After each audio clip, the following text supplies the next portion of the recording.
tiempo fui abogado y ahora ya casi soy más empresario que abogado y bueno, siempre añoras aquello que no tienes, macho. Al final yo soy el heredero también, no solo del despacho que funda mi padre, sino de unos valores y una forma de trabajar y creo que detrás de eso pues está también la fórmula de éxito. ¿Cómo gestionáis esta gran presión y esta visibilidad mediática? Bueno, a mí no me gusta nada. Como digo, hay un paralelismo enorme en todo, en el sacrificio, en la dedicación entre la actividad deportiva y la actividad profesional. Al tener esa capacidad de sacrificio y esa disciplina, lo sueles extrapolar a todo. No suele quedarse solo en la práctica deportiva, sino que forma parte, yo creo, de tu rutina y de tu forma de ser. ¿Y cuál dirías que ha sido el estilo de liderazgo que ha llevado Sarabia y Asociado a posicionarse como lo habéis hecho en estos momentos?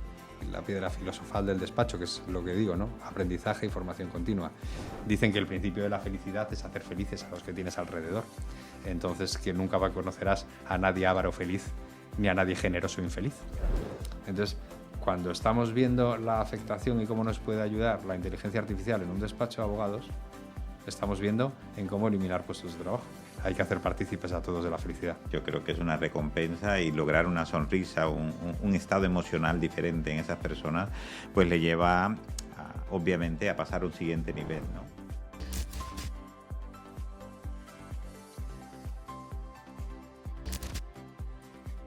Buenos días y bienvenido a Impacto Empresarial, el espacio donde conversamos con las mentes que están liderando y transformando desde el punto de vista social y a nivel global.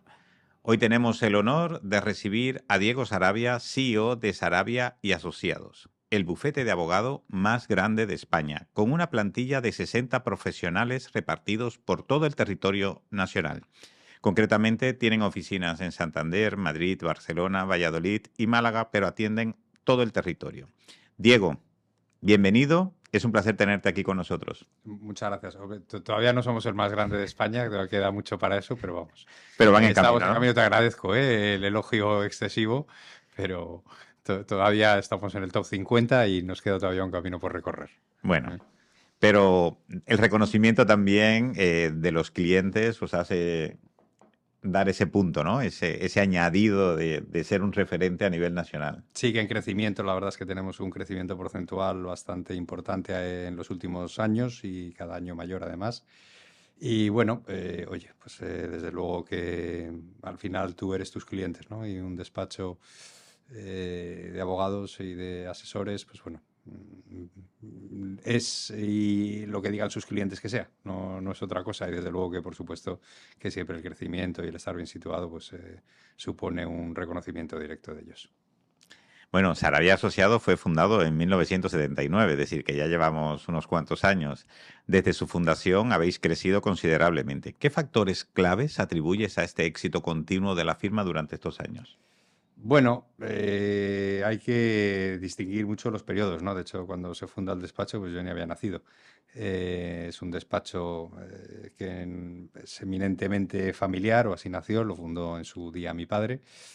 Y ha pasado, pues oye, una época, además de ser un despacho con origen en provincia, no en una gran capital, sino que bueno, pues, nació en Santander, siendo un despacho relativamente pequeño, muy a la antigua, y sí que es verdad pues que los años 80 y 90 de la mano del fundador, que era mi padre, y sus socios, pues era un despacho que aunque fuera pequeño, de 8 personas, no más, bueno, pues llevó temas muy relevantes a nivel nacional, ¿no? Temas que igual hoy la gente de ahora no conoce, pero la gente que ya tiene una edad, pues le suena a todos los temas del Banco Popular, del NANI, en fin, cosas, panoramas, pues en el ámbito penal y en el ámbito civil, bastante relevantes. Luego hay una segunda parte, ¿no? Donde ya empezamos la siguiente generación y dimensionamos un despacho, eso eminentemente de provincia, pues a un despacho con proyección más nacional y más dirigido al terreno empresarial, sin olvidar un poco los orígenes que siempre son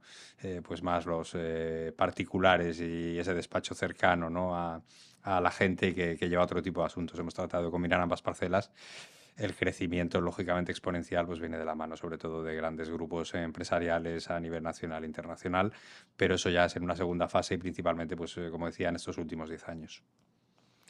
¿Y qué te llevó a coger las riendas de Sarabia y Asociados? ¿Siempre lo tuviste claro que querías ser empresario o fue más por esa bondad familiar de que viste que tu padre llevaba la rienda y dijiste, venga, yo también? Bueno, al final la necesidad. La necesidad, o bueno, la ambición, más bien, más que necesidad. Realmente, al empezar, pues desde una ciudad pequeña, como es la ciudad de Santander, pues hay muchas cosas que cuando comienzas ni siquiera sabes que existen, ni siquiera en el propio ámbito y sector. Y bueno, pues vas creciendo, vas teniendo ambición, quieres llevar cada vez aquello que vas conociendo y vas viendo en otros sitios, te vas fijando y tratas de aprender. Y bueno, pues la vida es continuo aprendizaje, ¿no? Decía que envejeces en el momento en el que dejas de aprender. Y al final, pues oye, tratar de aprender de todo el mundo, fijarte en lo que hacen los demás y sobre todo, tanto en aquello que hacen bien como en aquello que hacen mal, ¿no? Para advertir los riesgos, pues es lo que te lleva a ir mejorando, a ir creciendo, a querer ser cada vez más importante, a querer ayudar cada vez más a tus clientes, a darles unos mejores servicios. Y una cosa va de la mano de la otra y bueno, pues es por donde ha ido un poco nuestro crecimiento. Ha sido, como digo, una mezcla de ambición y al final necesidad, porque es verdad que las anteriores generaciones pues hay unos puntos de crecimiento a los que les cuesta llegar, adaptarse ya a determinadas cuestiones y tienes que verte obligado a tomar las riendas. No, no vas a dejarlo en sus manos porque tienen una visión pues de otro tipo, acorde pues cada uno a su tiempo, ¿no? ¿Y cómo has combinado esa parte de empresario y el deporte? Porque también sabemos que eres campeón y varias veces. Sí, durmiendo poco, básicamente. Efectivamente. Lógicamente empecé primero en el deporte que en la abogacía. Es verdad, y es una reflexión que me hago mucho, ¿no? Que durante un tiempo fui abogado y ahora ya casi soy más empresario que abogado. Y bueno, siempre añoras aquello que no tienes. Y bueno, echas un poco en falta, ¿no? La parcela del día a día del abogado puro y duro, que era lo que hacía pues hasta hace unos años, en los que ya prácticamente llevas la dirección de la empresa y no te da tiempo a la práctica diaria. Y no saliéndome de la pregunta, sí, con 14 años, pues yo debuté como jockey de carreras de caballos en hipódromos tras llevar pues desde los 7 años montando a caballo, una cosa así, y desde los 14 hasta ahora, que no diré la edad, pero han pasado 29 años, Algunos añitos. han pasado 29 años, pues he estado compitiendo y también cada vez a mayor nivel. Al final, mi trayectoria profesional en el ámbito del despacho y lo que es realmente mi profesión y mi trayectoria deportiva, aunque compita también a nivel ciertamente profesional, pues son paralelas y casi idénticas. También empiezo en una ciudad en la que no había hipódromo, no es el hipódromo de la Zarzuela de Madrid, no es el hipódromo de San Sebastián, que son los grandes referentes en España. Y bueno, pues vas descubriendo cosas que ni siquiera sabías que existía y vas poniéndote objetivos que al principio no sabías que podías ponértelos, porque ni siquiera pensabas en ser campeón de España, en ser campeón del mundo. Bueno, al final vas viendo, vas aprendiendo y dentro de ese continuo aprendizaje y esa ambición, pues vas queriendo cada vez ganar más cosas hasta, bueno, a día de hoy que he sido pues, yo una vez campeón del mundo y 16 campeón de España. Pues enhorabuena, Diego. Gracias. Como digo, hay un paralelismo enorme en todo, en el sacrificio, en la dedicación entre la actividad deportiva y la actividad profesional. De hecho, uno de los requisitos cuando entrevistamos gente en el despacho, requisitos, una de las cosas que pregunto personalmente mucho es si tienen algún tipo de actividad deportiva, porque siempre ayuda, ¿no? En el desempeño profesional tener esa capacidad de sacrificio y esa disciplina lo sueles extrapolar a todo, no suele quedarse solo en la práctica deportiva, sino que forma parte, yo creo, de tu rutina y de tu forma de ser. Así es. La firma menciona la ética, la calidad y la innovación como pilares fundamentales. ¿Cómo se traduce estos valores en la operación diaria del despacho?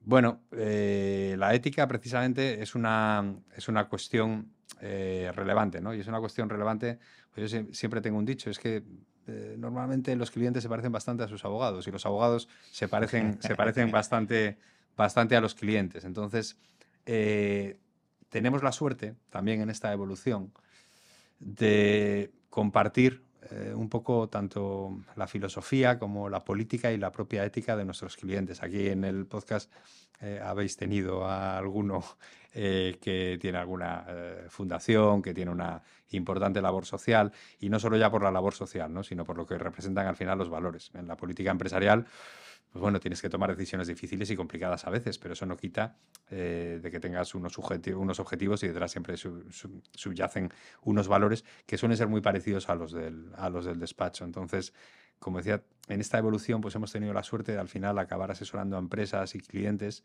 que nos sentimos muy a gusto y que al final pues yo no lo llamo trabajo, porque también no deja de ser un hobby pasar tiempo con algunos de nuestros clientes porque compartimos mucho de eso. Entonces, esa ética profesional pues es la que normalmente nos encontramos también en los clientes y se agradece mucho, porque a la hora de realizar el trabajo diario, de tomar decisiones, de afrontar juicios, procedimientos, pues lo haces desde una perspectiva que tú compartes, desde el punto de vista ético y moral. Entonces, creo que es una cuestión bastante importante y que te hace dormir más tranquilo y levantarte con más ganas por la mañana. ¿Y cuál dirías que ha sido el estilo de liderazgo que ha llevado Sarabia y Asociado a posicionarse como lo habéis hecho en estos momentos? Bueno, esta es una discusión profunda y que precisamente esta mañana, mientras iba en el avión, estaba escribiendo una carta porque habíamos dado a conocer un poco el código de conducta a todo el personal y bueno, igual no se había entendido del todo y esto era precisamente sobre lo que iba escribiendo, ¿no? Una carta a todo el personal, a todos mis compañeros de la firma explicando qué subyace detrás de todo ese código de conducta y era no perder nunca la filosofía con la que comenzó el despacho. Al final, yo soy el heredero también, no solo del despacho que funda mi padre, sino de unos valores y una forma de trabajar y creo que detrás de eso pues está también la fórmula de éxito. Cuando tú trabajas para un cliente, el cliente está depositando en ti la confianza de aquello que en ese momento supone un verdadero problema o la asesoría de una empresa, que es capital tener un impecable asesoramiento para que esa empresa pueda crecer y desarrollarse, porque si no estamos empezando la casa por el tejado. Entonces, ¿en qué está basado? Pues en una formación permanente continua, en una atención cercana, en que el cliente sienta que tú eres parte de la empresa. Entonces, la involucración al final, el ser parte del proyecto del cliente, del problema del cliente, yo creo que es la nota que nos distingue, ¿no? Nunca jamás, y si así pasa, será presa de mi ira ninguna persona de nuestro despacho pensará o hará transmitir al cliente que nos está molestando o que no se está dedicando por completo a su asunto. Entonces, yo creo que esa cercanía, esa franqueza y sobre todo también esa preparación y formación continua, ese aprendizaje que todos en nuestra profesión debemos realizar, yo creo que son los valores base de nuestro despacho. Y con un equipo de más de 60 personas repartido por todo el territorio, ¿cómo fomentas esa cultura de equilibrio a la excelencia profesional con el bienestar y sus colaboradores? Bueno, al final tenemos un sistema de política interna también que ya tengo que abrirme en canal, ¿no? Y exponerme para explicarlo, pero bueno, no me importa hacerlo. Yo con lo que disfruto es con que al final la gente con la que trabajas disfrute con el trabajo, porque yo disfruto mucho con el trabajo y no hay cosa que más me exaspere que tener a alguien que no disfruta con el trabajo y que lo ve como un problema o como una obligación. Yo entiendo que para hacer a alguien disfrutar con el trabajo y hacerle sentir parte del proyecto y de la empresa, no le puedes dar una palmada en la espalda. Entonces, lo que procuramos transmitir a los trabajadores para que se involucren lógicamente en esto, lo hacemos desde dos perspectivas. Uno, la perspectiva profesional, lógicamente, desde la formación a darles notoriedad, presencia, relación con el cliente, prometerles y darles una correcta carrera profesional y además les implicamos mucho también en los resultados económicos, porque está muy bien que tú a un trabajador le digas, oye, quiero que te sientas parte de esto, pero a final de año el dinero me lo llevo yo. Mira, el despacho tiene unos socios que son los antiguos, yo soy lógicamente uno de ellos, y los socios tenemos un pacto de renuncia a dividendos. Nosotros tenemos un salario y los dividendos van a los trabajadores. Es la forma de hacerles sentir también parte del proyecto. Hay un 50% que va a fondos propios y otro 50% que va a los trabajadores a final de año. Entonces, si tú pides a la gente que se esfuerce y que participe en la empresa, también tiene que participar en los resultados. Excepcional, excepcional. Hay un concepto vuestro que me gustaría que nos explicara, que es la innovación en el derecho. ¿Cómo lográis ser innovadores en vuestro sector y anticiparos a las necesidades del mercado? ¿Podrías un poquito ponernos un ejemplo y explicarnos esto? Porque es complicado, ¿eh? Sí, bueno, la innovación al final no deja de formar parte de la idea principal y la piedra filosofal del despacho, que es lo que digo, ¿no? Aprendizaje y formación continua. Esto requiere también, pues, varias cuestiones. Una, estar absolutamente informado de todas las novedades que pueda haber en la materia de responsabilidad de cada uno. Una hiperespecialización de cada profesional en materias concretas para que pueda hacerlo, porque si no, no es imposible a día de hoy abarcar todo no solo en el mundo del derecho mercantil, procesal, sino en el mundo de la asesoría fiscal, en el mundo de la asesoría laboral, que también cubrimos en el despacho. Y luego, por otro lado, estar lógicamente al día de todos los avances tecnológicos y herramientas que puedan existir. Esto, hombre, nos permite estar siempre en primera línea de cara a que los clientes se puedan aprovechar de cualquier tipo de ventaja. Al final, uno de nuestros clientes está compartiendo en tiempo real la información de todo lo que hacemos, de todo lo que llega de un juzgado, de lo que no llega de un juzgado, de lo que llega de Hacienda, de lo que se presenta.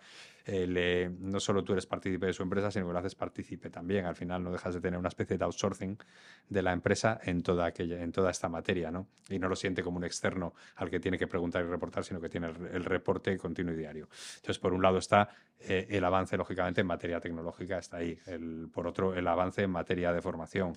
Y esto también en nuestro histórico, en nuestra carta de presentación, está que a lo largo de estos años, en materia de lo que es puramente judicial, pues hemos sido pioneros en muchas de las cuestiones que se han planteado al Tribunal de Justicia de la Unión Europea, al Tribunal Supremo, hemos conseguido sentencias novedosas. Bueno, creo que en nuestra presentación en esa materia es clara y cualquiera que mire en los medios puede ver que hemos sido también tremendamente novedosos y hemos estado al día en todas estas materias. Entonces, al final son distintos prismas desde la comunicación, desde la formación y sobre todo, pues desde la reivindicación y el estudio, que lógicamente esto parte detrás, pues de muchas horas de trabajo, de avanzar nuevos caminos o cambiar tendencias jurisprudenciales. Sarabia Asociado habéis llevado casos de gran repercusión mediática, que a veces has tenido que esconderte un poco, ¿no? Porque el teléfono no dejaría de sonar. ¿Cómo gestionáis esta gran presión y esta visibilidad mediática? Bueno, cuando a mí no me gusta nada, ¿eh? O sea, desde precisamente ha habido un caso reciente, bueno, que era el tema de las monjas de Belorado que hemos llevado en el despacho y al que hemos renunciado a seguir llevando precisamente por esta cuestión, porque bueno, que quieren igual los intereses de las dos partes, cliente despacho no eran los mismos y a nosotros nos gusta trabajar y presentarnos con nuestro trabajo, no hacer circos ni numeritos ni cuestiones mediáticas y bueno, pues, nos hemos apartado de esto. Creemos que al final cuando un cliente, una empresa tiene un despacho de abogados, lo que espera es que trabaje y mediáticamente tenga un perfil bajo. Esto no tiene nada que ver con que yo o alguien del despacho pueda acudir a entrevistas, hablar del modelo de despacho, estar hoy aquí como estoy, pero esa tendencia al final, manifiesta, ese manifiesto interés en estar presente en redes, bueno, en fin, creo que no es Perfil. no es nuestro perfil, no es nuestro core, como se dice ahora. Procuramos apartarnos bastante. Es verdad que este caso, precisamente, que me imagino que me lo preguntes, porque ha sido el último y más reciente, que es el de Belorado, pues bueno, ha sido un acoso, bueno, yo creo que ha sido la noticia más vista durante varias semanas en medios, creo, no lo sé, porque me lo dijeron de Agencia F, y sí que es verdad que nos han frito desde todos los medios de comunicación hasta... Claro, porque trabajar con esa presión constante y incluirse, digamos, ya en vuestra vida, en vuestro despacho, de querer saberlo todo, es complicado, ¿no? Sí, bueno, como anécdotas te contaré que durante esas semanas que estuvimos al frente de ese asunto y al final, bueno, nosotros creíamos que la única forma de resolución era llevarlo por vía judicial y que el tema mediático iba a aportar poco y bueno, pues no fue compartido por nuestras clientas, por lo cual decidimos apartarnos. Durante esas semanas hemos recibido emails, cartas de todo tipo, porque bueno, es un tema cuando mediatizas, pues complicado y enfrentado, ¿no? Entonces, bueno, pues desde llamarnos Judas a desearnos que ardiéramos en el infierno, bueno, en fin, de todo, ¿no? Hay mucho trastornado y durante esa semana hubo de todo, al margen, lógicamente, de la presión mediática de todos los periódicos, medios nacionales e internacionales que nos han, vamos, a mí me han llamado el New York Times, de muchísimos sitios y lógicamente no hemos concedido una sola entrevista. De hecho, ¿Eso dificulta el trabajo vuestro? de hecho, cuando nos llamaron del New York Times, le dije a la chica que ha tenido el teléfono de nuestro departamento de administración que solo me pasara el teléfono cuando fuera al Daily Planet. Digo, ¿esto dificulta el que podáis estar concentrado, el que podáis hacer una labor mucho más tranquila, sin esa presión? Despista, pero bueno, a nosotros, por suerte o por desgracia, estamos acostumbrados normalmente a tener mucha presencia en prensa cuando no es directa, es indirecta. Llevamos operaciones grandes en el departamento de Manei, por ejemplo. Bueno, pues hace poco hemos asesorado y llevado la compra del Castillo de Pedraza de Santiago Segura y José Mota, que ha salido en todos los medios posteriormente.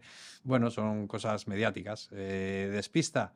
No, al final, bueno, lo que sale ahí es la información, a veces sesgada, de lo que sucede por detrás, pero no es una cosa que a nosotros nos quite un minuto.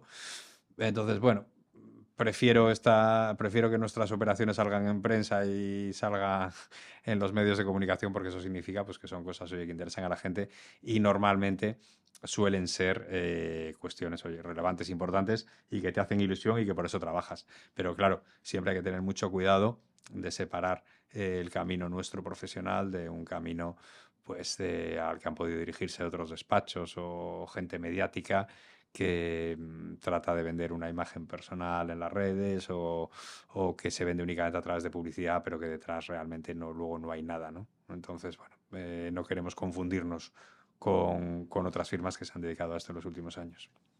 Además de una gran firma de abogados que realizáis una gran labor social, ¿podrías explicarnos de qué manera Sarabia Asociados contribuye a la sociedad para que sea más justa y sostenible? Bueno, claro, esta pregunta podría tardar 20 minutos en respondértela porque me tendría que remontar al origen de los tiempos. Pero es verdad que, como decía antes, por suerte o por desgracia, los que hemos crecido, sobre todo hace ya unos años, ¿no? La gente que se ha incorporado tan recientemente, ¿no? Que le cuesta un poco más coger esos valores. Hemos crecido en base a unos valores. Y entonces, al principio nos lo tomábamos hasta a mofa, ¿no? Dentro del despacho, porque bueno, el fundador, los socios fundadores y demás, pues eran gente que los demás les decíamos que cómo iba su obra social, porque teníamos un gran volumen de clientela que se les atendía porque, bueno, era gente pues que en ese momento pasaba un mal momento, que tenía una necesidad, y al final lo hemos cogido los demás, ¿no? Entonces, muchas veces nuestra labor es directa con el particular que se presenta, pero cada vez menos, porque al ser un despacho más orientado a empresa, pues tenemos la suerte de poder hacerlo a través de las empresas que llevamos, por ejemplo. Es lo que te decía, un invitado que habéis tenido aquí con una fundación, pero es que ayer mismo teníamos otra empresa que nos decía que tenían relación con una persona que era un trabajador, que había tenido un problema, que tenía una hija con una discapacidad y tenía un desahucio, que a ver si le podíamos ayudar y tal. Bueno, pues las empresas en las que llevamos, al margen de fundaciones directamente, que también llevamos, tienen una parte siempre de jurídico y de pleito, en la cual el despacho asume y lleva pro bono. Nunca se facturan estos asuntos, siempre se trata de ayudar, al igual que lo hacen las empresas que trabajan con nosotros y que tienen su parte social también. Por eso decía al comienzo que cuando compartes los valores éticos y la filosofía de las empresas, la vida es mucho más fácil y mucho mejor. Porque, bueno, yo creo que siempre hay dos tipos de personas. Bueno, hay dos tipos de personas, las que dicen que hay dos tipos de personas y las que no. Pero al margen de esto, hay dos tipos de personas, las que piensan lo que pueden sacar de los demás y los que piensan lo que pueden ofrecer a los demás. Dicen que el principio de la felicidad es hacer felices a los que tienes alrededor. Entonces, que nunca conocerás a nadie avaro feliz ni a nadie generoso infeliz. Esto lo llevamos también a nuestra política empresarial y es un valor que compartimos con la mayoría de nuestros clientes, con lo cual nuestra labor, por un lado, se desarrolla directamente con esa clientela que nos llega en forma pro bono y, por otro lado, a través de las fundaciones y de nuestros clientes y de su responsabilidad social corporativa que nosotros asumimos siempre sin coste. Enhorabuena, Diego. Excelente trabajo. Bueno, creo que a la sociedad hay que devolverle parte de lo que te da y al final nosotros somos afortunados, eh, tenemos la suerte de tener empresas que funcionan bien, que tienen cierto éxito y demás, y algo de esto hay que devolverlo. Hay que devolverlo porque al final, un poco la política que tenemos también con los trabajadores, nosotros ya ganamos lo que necesitamos. Hay que hacer partícipes a todos de la felicidad. Totalmente de acuerdo. Es decir, ayudar a esos colectivos vulnerables o a aquellas personas que necesitan en un momento determinado que con nuestro conocimiento, nuestra capacidad, porque en ese momento podemos ayudarles, yo creo que es una recompensa y lograr una sonrisa, un estado emocional diferente en esas personas, pues le lleva, obviamente, a pasar a un siguiente nivel, ¿no? A nosotros nos toca normalmente la parte más amarga, ¿no? Que es cuando tienen un problema. O sea, al final, pues claro, te quitan una casa, te ejecutan, hay un embargo, una subasta. No suelen ser tragos fáciles, ¿no? Y bueno, pues es complicado porque te llevas el problema a tu mochila. Pero bueno, es nuestra parte del pastel que lógicamente por competencia profesional y porque es lo que conocemos y lo que podemos hacer es la que nos toca. Siempre se dice que hay que tener dos grandes amigos pegados, un abogado y un médico. ¿Qué Seguro. opinas de eso? Seguro, además, lo, lo malo es que habría que precisar un cierto horario para eso, ¿vale? También, Porque también. al final suele suceder que un sábado a las 12 de la noche tienes al abogado para hacer la consulta. Claro, el médico no hay problema, pues salvo que te dé un infarto. ¿Eh? Pero es verdad que es así, es así, Suele pasar, suele es así. pasar. Con la evolución constante de la normativa legal en España y en la Unión Europea, ¿cómo se asegura Sarabia Asociados de mantenerse al día y de proporcionar a sus clientes asesoramiento actualizado relevante? Es una buena pregunta. Al final de todo, volvemos al comienzo, que es el aprendizaje y la formación. Todo el mundo en nuestra firma tiene que tener claro que hay una parte de su jornada que se dedica a estudiar y que se dedica a aprender y novedades. Tengo la suerte o tenemos la suerte de estar llenos de compañeros curiosos en este sentido, ¿no? Y que están plenamente actualizados y que están compartiendo sus distintos departamentos continuamente cada vez que sale una sentencia, cada vez que hay un cambio de normativa, y todo el mundo y todo el mundo les sigue, ¿no? Entonces, no hay nada mejor que tener gente con ganas de aprender, tengan la edad que tenga, porque tengo compañeros que son mucho mayores que yo, que llevan muchos más años trabajando que yo y que siguen teniendo esas mismas ganas y me parece realmente admirable, pero no queda otra. Es verdad que vivimos en un país extranormativizado porque hay un exceso de regulación, no hay seguridad jurídica. ¿Por qué no hay seguridad jurídica? Bueno, yo creo que hay un problema también con el legislativo y con el poder, ¿no? Y con la imposición y las presiones, porque llega un gobierno y regula de una forma, llega el otro, regula de otra. Esto tiene una afectación bastante complicada y sobre todo ya no es que cambie el gobierno, deje de cambiar el gobierno, es que a veces hay cambios dentro del propio gobierno, sea del color que sea, y, y las ocurrencias pues están muy bien, pero tú cuando te viene un inversor extranjero, cuando te viene una gran multinacional, lo que quiere es saber que mañana no le vas a cambiar la regulación sobre el precio de lo que sea y le vas a masacrar, porque igual la inversión que ha realizado de miles de millones se le cae. Entonces, el problema es que no hay acuerdos de Estado en este país. Hace muchos años que ya es imposible que se sienten los grupos políticos y lleguen a un acuerdo para que la mayoría de las cuestiones puedan ser reguladas, por ejemplo, por vía ley orgánica que requiere una mayoría reforzada o al menos que existan pactos para mantener determinadas regulaciones. Tú cuando estás continuamente cambiando la ley, cualquier tipo de ley, cuando la ley de enjuiciamiento civil con modificaciones, cuando de repente se te ocurre, no, que es que ahora, por poner un ejemplo para bajarlo a la tierra y que la gente lo entienda, los despachos que se han especializado en derecho bancario. Nosotros tenemos un departamento de hipotecario también, que nos afectó en su momento. De repente el Supremo te dice una cosa, luego te hace la interpretación contraria, luego te dice que donde ha dicho esto no quería decir esto, que te decía lo otro.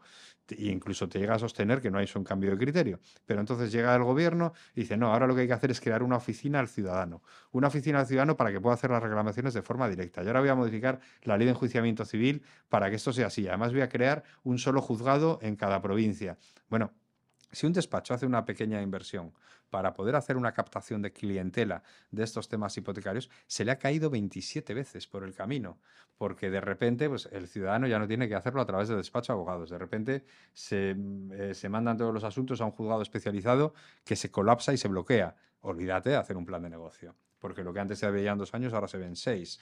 Pues, claro, esta seguridad jurídica hace que la inversión en este país se retraiga. O sea, al final, cuando nosotros tenemos una gran corporación internacional, decimos, pues ahora es así, pero ¿y dentro de un año?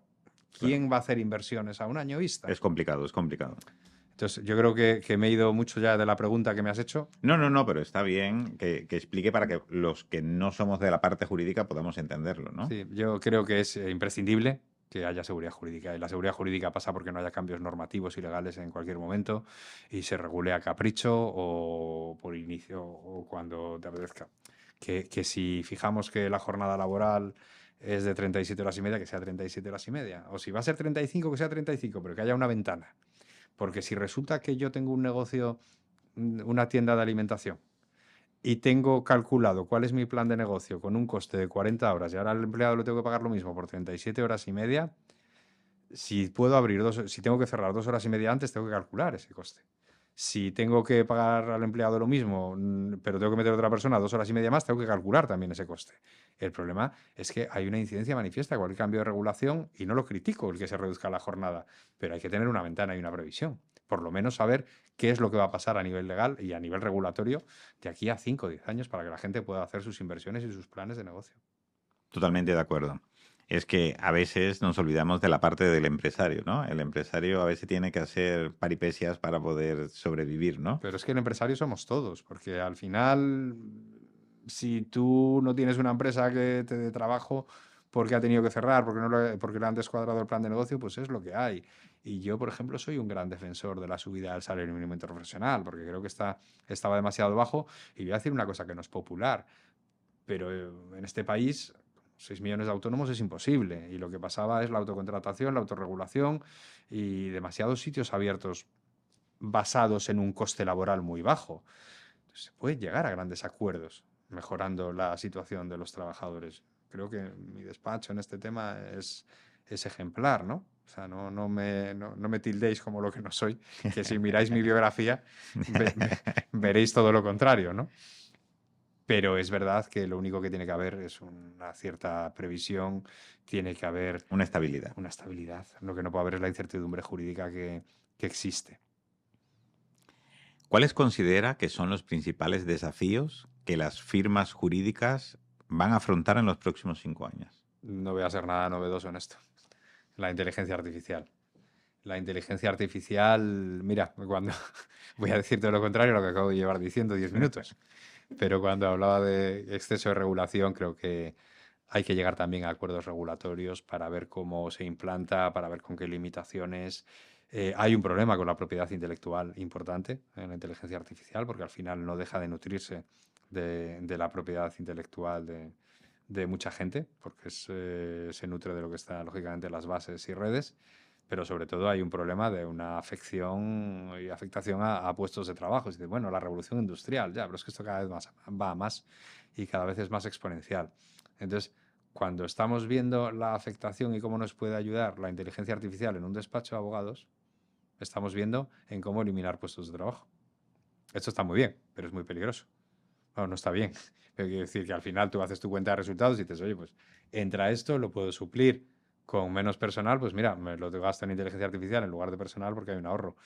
El problema es lo de siempre, es lo del salario mínimo interprofesional. Si la gente empieza a causar baja en las empresas y se empieza a tener menos capacidad económica, se consume menos, hay menos actividad y al final las empresas acaban gastando menos en abogados también.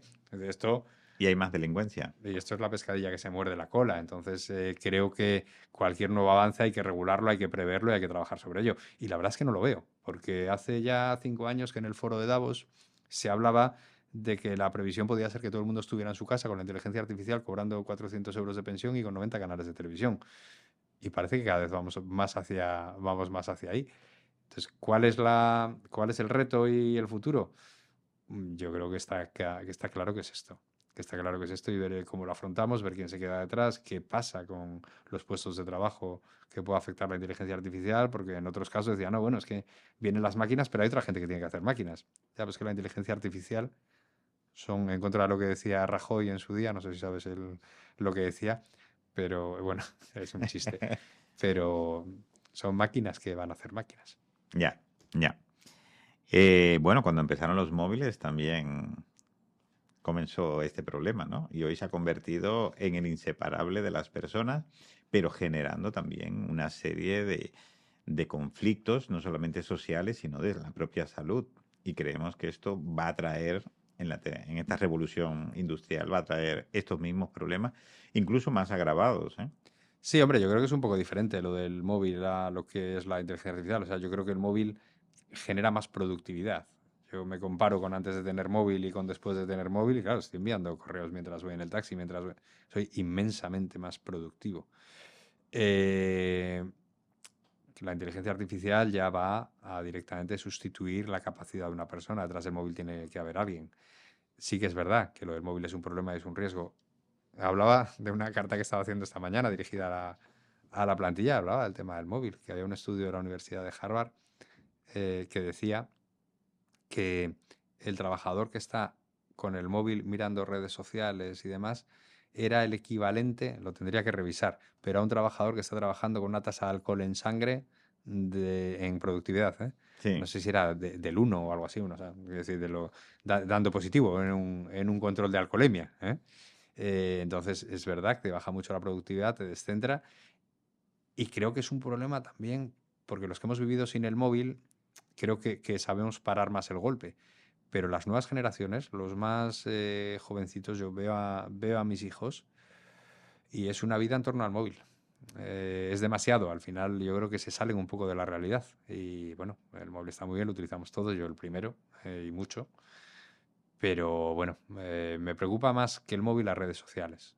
Las redes sociales y sobre todo la insatisfacción, la infelicidad y demás que puede generar y el sometimiento. Lo llevo mucho al plano laboral y siempre cuento una historia con esto.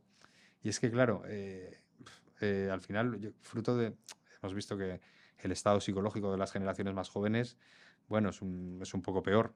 Tú lo sabes esto mejor que yo, pero es un poco peor que el de las generaciones anteriores. Y esa necesidad de reconocimiento instantáneo que tienen, todo lo tienen ya, todo es urgente, todo se consigue con un clic.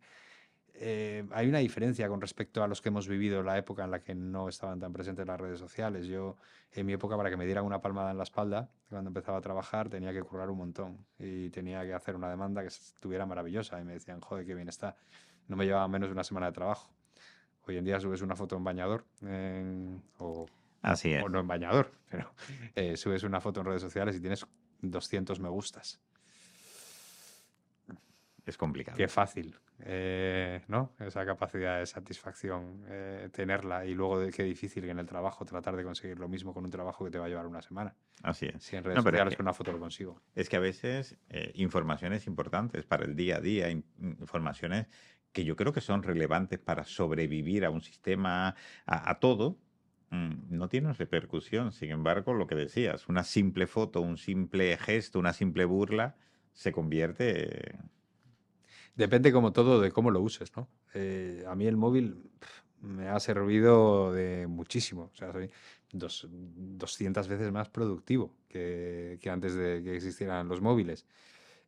Prácticamente cuando yo me incorporé al mercado laboral, 43 años ya existían, pero bueno, no podías hacer todo lo que puedes hacer hoy en día con un móvil y yo no recuerdo pues hasta hace 10 15 años con los iPhones y tal que realmente se utilizara como herramienta de trabajo. Y como decía, depende de para qué lo utilices. Pues, al final pues yo tengo mi Instagram para mis cosas de caballos y algo de trabajo, tengo X, el antiguo de Twitter, para informarme. Entonces yo sigo todas las páginas legales de novedades, de jurisprudencia a través de Twitter. Para eso lo utilizo. Entonces, claro, me encanta, porque es una herramienta que me permite estar informado de 200 fuentes distintas y seleccionar mucho más rápido y más ágil de lo que tenía que hacerlo antes, que me tenía que comprar 27 periódicos y leerlos. Y no lo hacía, lógicamente, como nadie. Nadie compra 27 periódicos. Entonces, sí, son herramientas muy buenas Pero ahí si las está, utilizas depende bien, para qué la utilices. claro, ¿Puedo hacerte una pregunta personal? por supuesto. ¿Qué opinas de la dinámica en que los distintos políticos hablan del sistema judicial? Bueno, la respuesta es sencilla. Te diría que opinan con absoluto desconocimiento, ¿no? Eh, Creo que, bueno, es gente que lo ha visto desde fuera. Cualquier miembro del legislativo que esté ahí no ha ejercido realmente en un despacho y como mucho se ha visto, pues desde el lado judicial. Yo, que he sido concejal, o sea, es que parece que aquí me meto con los políticos, yo no soy ajeno a la vida política. De hecho, bueno, pues, he llevado incluso estuve en la asesoría jurídica de un presidente del gobierno. Pasemos Entonces, página. no soy ajeno a la cuestión política, pero es verdad que cuando se toman determinadas decisiones en materia judicial, yo siempre digo lo mismo, es que el problema de la justicia en este país es que no da votos. Si diera votos, pues esto sería otra cosa, pero no da votos. Hay un colectivo que es el colectivo de abogados que vive permanentemente acolechado y tenemos que soportar ignominias permanentes y continuas. En fin, que un juzgado tarde 6 años en resolver un procedimiento es una cosa habitual, no es una cosa es que un juzgado, no, en Madrid, el juzgado 101 que resuelve el tema de bancario y cláusulas abusivas tarda 6 años, más o menos, 2 años solamente en admitir a trámite y 6 años en resolver un procedimiento. Sevilla, Málaga, hay juzgados extraordinariamente colapsados que tardan muchos años. Bueno, esto no es justicia, o sea, al final el cliente que te viene y le dices que es que, mira, que va a tardar 6 años en resolverse tu asunto, pues bueno, ¿qué hacemos nosotros ahora mismo?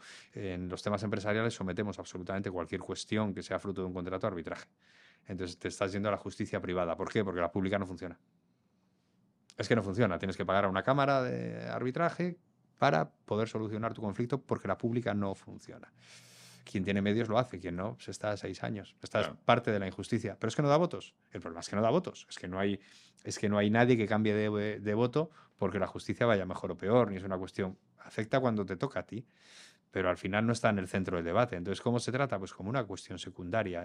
Ves las noticias, ves las grandes reformas, el tema de la justicia prácticamente no se toca. Y después hay colectivos, bueno, procuradores, abogados y demás, que vivimos sometidos permanentemente y además con poca capacidad de reivindicación frente a muchas injusticias, ¿no? Aquí, bueno, se hacen huelgas, se tiene a compañeros que tienen un despacho pequeño, que están ellos solos durante meses sin cobrar, bueno, nadie lo arregla, llegan unos secretarios judiciales que dicen que la labor del abogado es muy fácil y limitan las costas cuando ganas un procedimiento, bueno, es un sector que si yo volviera a empezar, no sé, no sé No sabes si si, seguiría. no Yo sé creo si que sí. escogería, ¿eh? Yo creo que sí.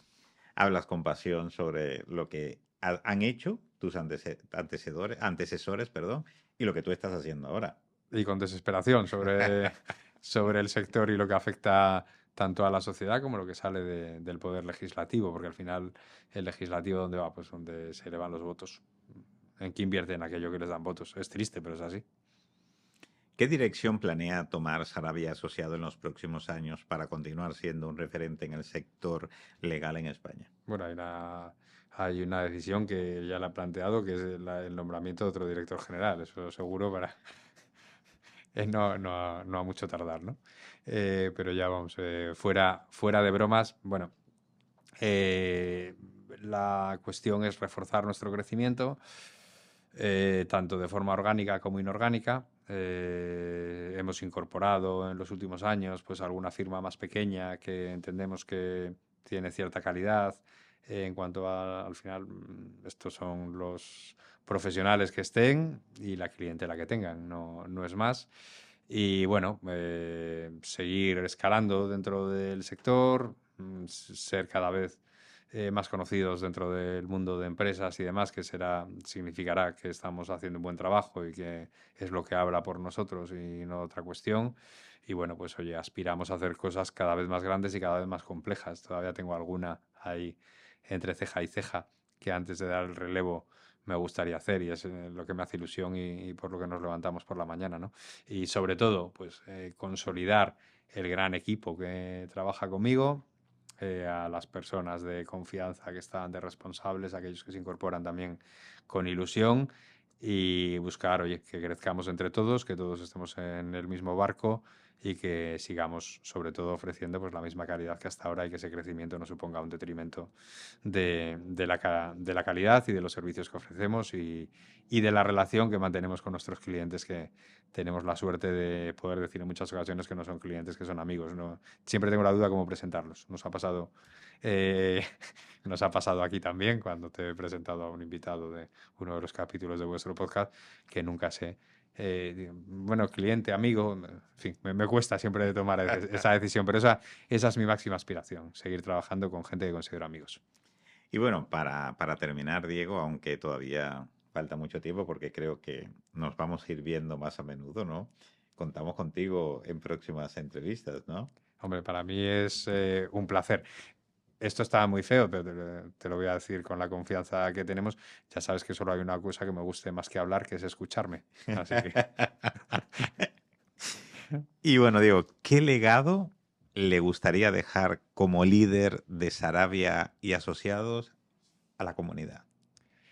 bueno, a mí lo que me gustaría sería dejar un despacho lleno de profesionales comprometidos. Y el compromiso es algo muy importante. El compromiso es hacerte responsable de que cuando estás asesorando, atendiendo a un cliente, sea del tipo que sea una gran empresa o sea una persona que atraviesa un problema puntual en ese momento y que es una parcela que nunca vamos a desatender y nunca vamos a dejar, pues que tengan claro que hay que poner la misma profesionalidad y la misma pasión en cada uno, y sobre todo que disfruten, porque detrás de todo esto está disfrutar. Es una profesión dura y es muy complicado hacerlo si no disfrutas. A mí me da la misma satisfacción conseguir un acuerdo para un cliente con una entidad bancaria, con un tercero acreedor, en el que evite que le quiten la vivienda, que conseguir un pacto de venta de una gran empresa por X millones de euros.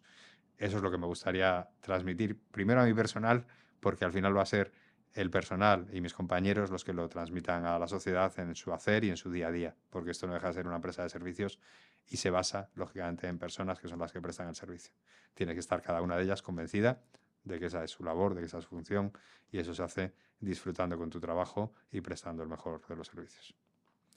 Muy bien, pues de verdad, Diego, ha sido genial tenerte aquí con nosotros, ha sido un verdadero placer. Te recuerdo que hemos entrevistado a nuestros oyentes a Diego Sarabia, CEO de Sarabia y Asociados, quien nos ha dejado como un montón de ideas sobre cómo liderar con propósito, innovar en un sector tan complejo y sobre todo enseñarnos que si queremos que algo salga perfecto, deben ser todas las partes del proceso quienes se impliquen. Muchas gracias por compartir tus experiencias y por inspirarnos con tu forma de ver el mundo y los negocios. Estamos muy agradecidos por tu tiempo y esperamos verte pronto por aquí otra vez. Muchas gracias a ti, Jaime, ha sido un placer y nada, encantado de volver cuando tú quieras. Muy bien, pues hasta la próxima.